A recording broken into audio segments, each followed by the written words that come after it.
大家好，今天我们再聊一聊很久没有讲的火星塞。因为我在保养我的老进站，我在拆它的火星塞清洁跟空滤的清洁。那我这次已经清完了，我就是都清完以后才想到，可以聊一下什么时候该换火星塞，然后到底该不该更换等级比较高的火星塞。那以最简单来说，最基本的火星塞就是这一种，中间是个圆柱形的，这个有简称都是铜镍合金啊，中间这一根，它中间的点火头是铜镍合金，好像吧，反正它是比较属于普通的火星塞。然后像这种火星塞的清洁保养，应该说是清洁保养没错，就是把周遭的脏污积碳先拿一把小钢刷一刷以后刷干净，然后找一把尖的，最好是像我这种直接拿锯板下去磨成尖尖的，它就可以去挖除里面缝隙的里面的积碳跟碳粉。这个我在之前讲火星塞的影片里面都有讲过了，如果不是很清楚这种火星塞的清洁方式的话，可以去看一下。那今天的重点比较偏向于说什么时候该换火星塞，那跟到底该不该更换那种比较昂贵，就是所谓的特殊合金的火星塞。一般来说这种火星塞它寿命比较短，然后它的表现会很不稳定。它表现会不稳定的最主要原因是因为中间这个点火值，你应该可以看到我这个都有点烧到偏圆了。基本上来说，这种火星塞最好是换掉。然后像这一颗就还比较漂亮，它也是有点圆。因为这种火星塞原则上来说，以火星塞的点火原理，它的跳火原理来讲，它会从最接近或者最尖的那一端产生放电。那像这种圆的话，变圆了以后，它在跳，它会找最接近负极的地方，就是这个弯弯的这个接地极，它会从里面放电。然后这种铜镍合金的火星塞，它就是因为很容易磨损，所以会造成你的点火会呈现类似一种衰退的现象。你过一阵子你就必须拆下来做调整或者做检查。那市面上一些什么白金啊、双白金啊、一合金甚至两合金那种火星塞，你们仔细去看它的点火极都很尖，然后一支而已。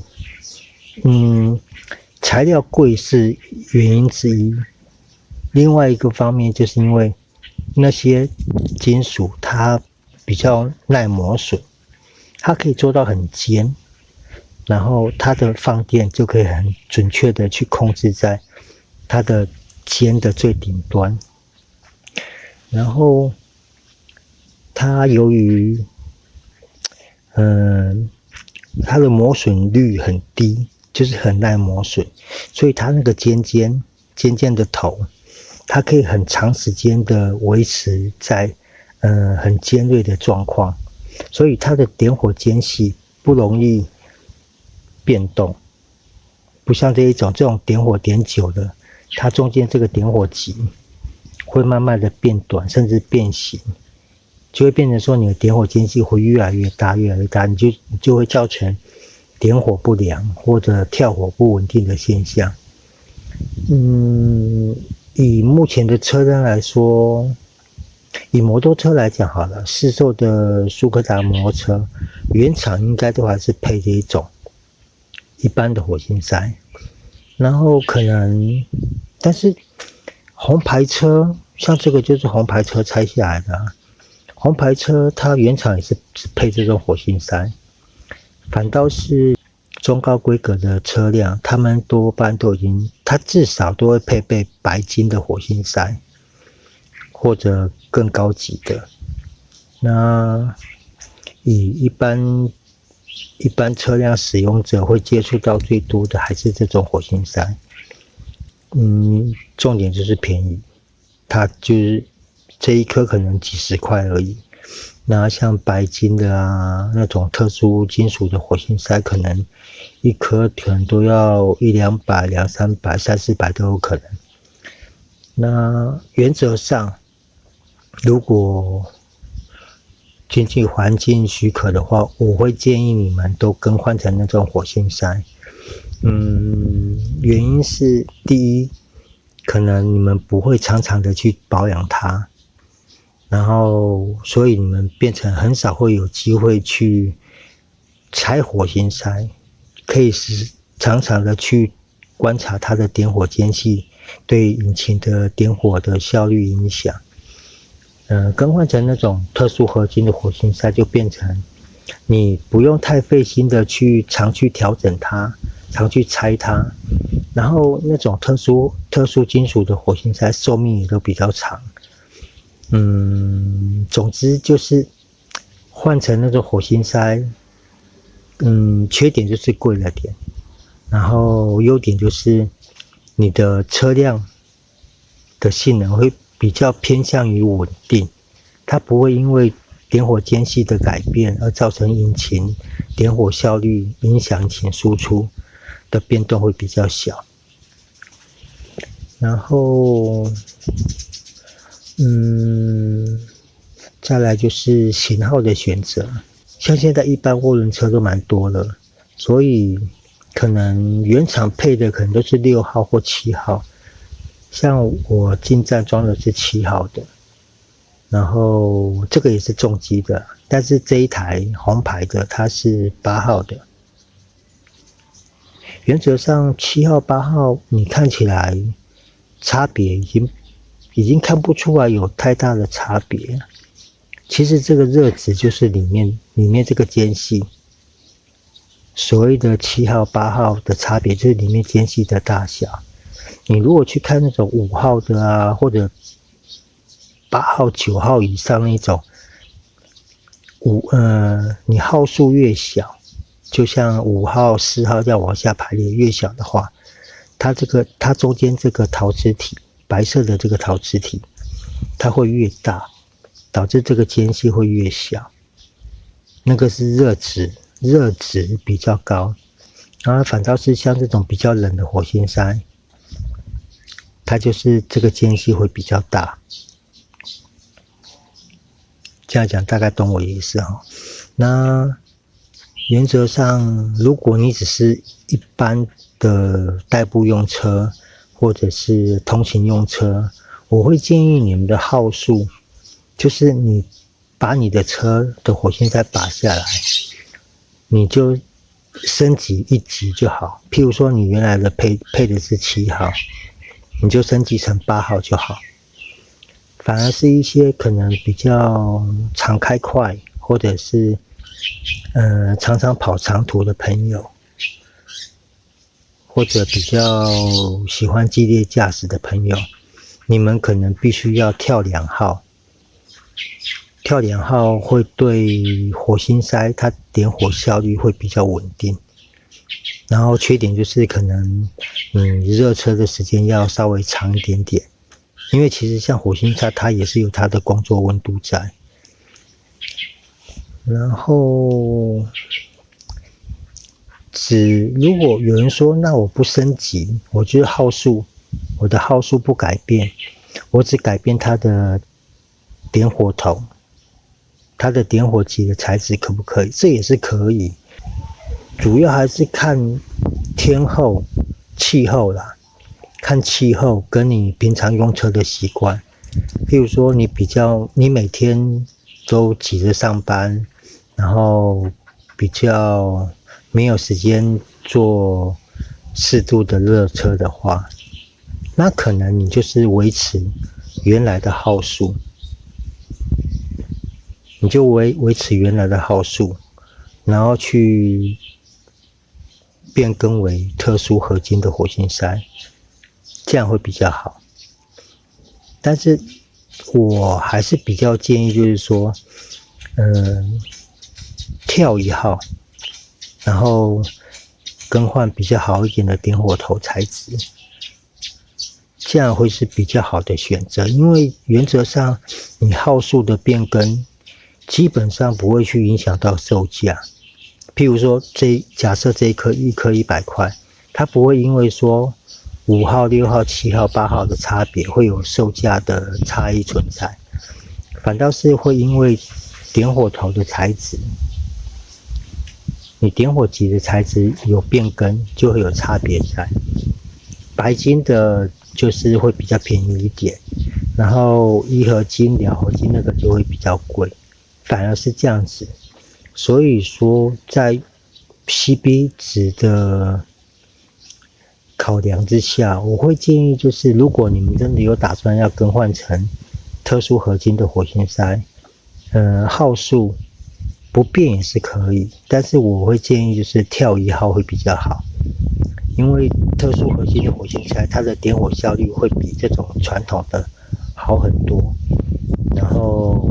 它的点火性能也比较稳定，然后寿命也比较长。还有就是，如果是摩托车的话，你要去注意这个，因为一般摩托车它跟汽车不一样，汽车的话，它外面要么是一个类似套子，要么就是做一体的。它不像摩托车的是这种类似螺牙式的，它这种是属于像点火帽是里面是类似一个夹形的弹簧，它会卡在上面。你常常把久的话，可能会造成像这种的磨损。如果你发现你的火星塞帽卡上去夹不紧的话，多半都是这个螺牙已磨光了，这个就必须去做更换。要不然你在骑乘的时候，可能点火帽松脱，或者点火帽一直在抖动、晃动的话，间隙一直跟动的话，你也会影响到火星塞它的点火效率。那这个就是要检查，要么检查点火帽，要么就是检查火星塞上面这个火星塞帽在套的地方，这个螺牙。如果这个螺牙还很完好，那就是火星塞帽损坏，就要换火星塞帽。那反之就是要更换火星塞。大概来说，火星塞的更换的选择跟为什么要换火星塞，大概就是这样子了。原则上火星塞的形式有很多种，但是不外乎就是大概都是这个样子。它比较差异就是这个的长短，螺牙的长短，然后中间这个点火机是比较凸出来或比较凹进去，或者这个跟气缸盖接触这边，有的是没有这个密闭垫片，它是直接一个锥形。总之就是你要换火星塞的话，你就是按照原来的规格，像火星塞的规格多半都在这个这个英文字跟数字上就可以做出判别。你就是按照唯一可以跟动的就是这一个数字，阿拉伯数字。如果